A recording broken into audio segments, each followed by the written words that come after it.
The Pale King is one of the most important characters in Hollow Knight, and although not a lot is known about him, it's his decisions and actions that built Hallownest and also led to the downfall. So let's take a look at all the lore surrounding the Pale King, from his anatomy to his actions and motives and to everything that he's done to where he lives, sees, likes every single day. Worm. The Pale King has two phases, so let's first talk about his first form, the worm. Then we'll talk about courting the house, so stick around for that. But first, what is a worm? If we look at the body of this worm, we can see that he doesn't have any eyes. Where are his eyes? Other than that, he also doesn't have any limbs. So this leads most people to think that this is a worm's dead body. But no, that's not correct either. Because if we looked inside of the body, we see bones. And I'm pretty sure that worms don't have bones.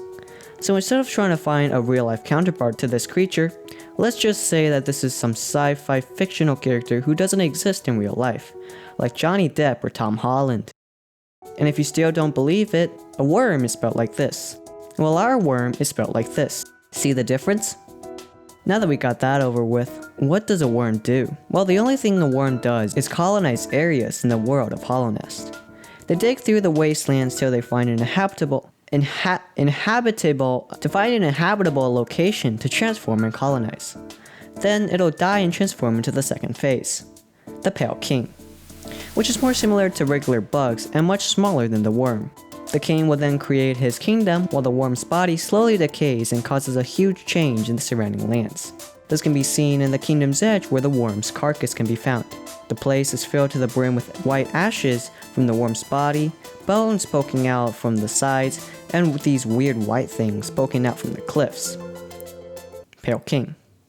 Now that we understand the first form, let's take a look at the second phase of the worm. The Pale King is a higher being, which is kind of like a god in the Hallownest universe. He has the ability to see somewhat into the future, and when he emerged, he built a giant beacon that expanded a normal bug's mind, giving them high intelligence and promising the residents of Hallownest that the kingdom will last forever. He soon married the White Lady, and yes, that's her name, the White Lady, and created the White Palace. Jesus Christ, what's this guy's obsession with white things? Can't he build a black palace? Other than that, he expanded his land into the rest of the areas. He built the City of Tears, Crossroads, Fungal Wastes, Deep Nests, and more. But just like all colonizers, he faced some problems. See, when he wanted to make a tramway, which would have connected all areas together into one big railroad system, he found the kingdom was already inhabited by other bugs. The weavers who lived in Deep Nest, the mantis and mushrooms that live in the fungal wastes, the moth tribe, and more. While most of these small tribes and species kept to themselves and did not oppose the Pale King, the weavers in Deep Nest were pretty stingy and rejected the Pale King's expansion completely, and when the king tried to build the trams, the Deep Nest residents destroyed the tramway and killed the workers.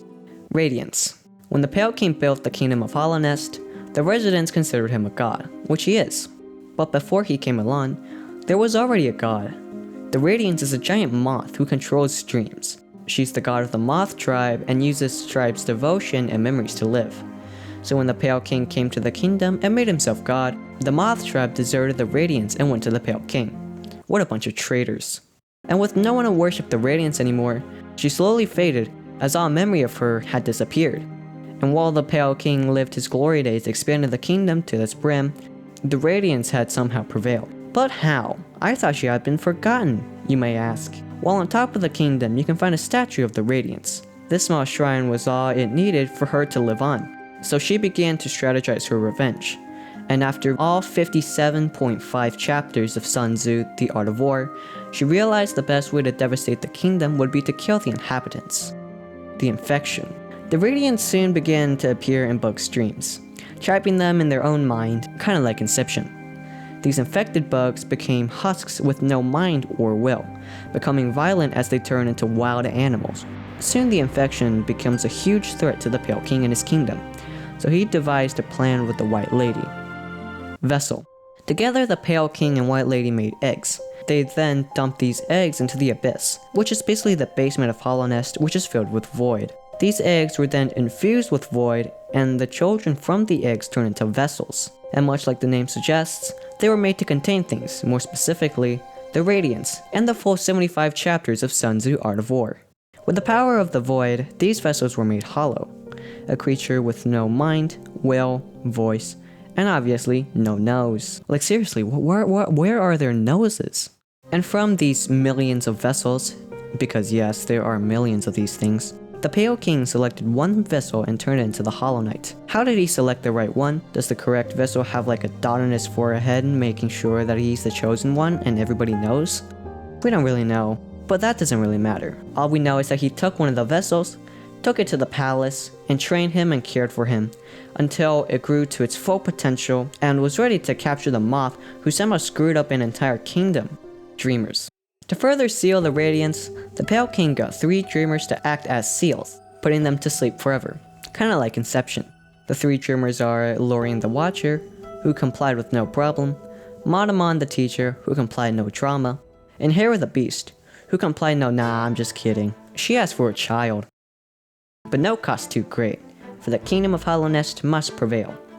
So the Pale King complied, and soon Hornet was born. But this video isn't about Hornet, so we're just gonna skip the whole thing. But if you do want me to make a video about Hornet, go for it and tell me in the comments. With Hornet born, Hera became a Dreamer.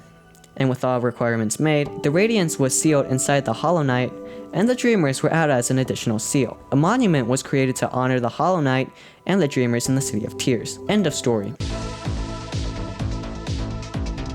Oh, you thought this was over? Nah, we're back. Turns out the Hollow Knight is not really hollow, and failed the only thing it was supposed to be good at, being hollow. Because of the Pale King, the Hollow Knight was able to find something cool called emotions. And with emotions, the Radiance was able to break through, and like the damn skibbity toilet brain rot, infected the whole kingdom in quick succession, making the residents hostile and mindless. Seeing this, the Pale King hid himself, along with his palace, into the Dream Realm, as to not have himself infected, and also created a segment with spikes and saws, like a lot of saws. Like why? Well, we know why, technically, to seal some memories, but still, why?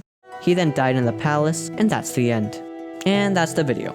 Hope you enjoyed it, and by the way, we're so close to 100 subscribers, so if we get there before the end of the year, I'll make a Hollow Knight rap song. Yeah, that's gonna be horrible.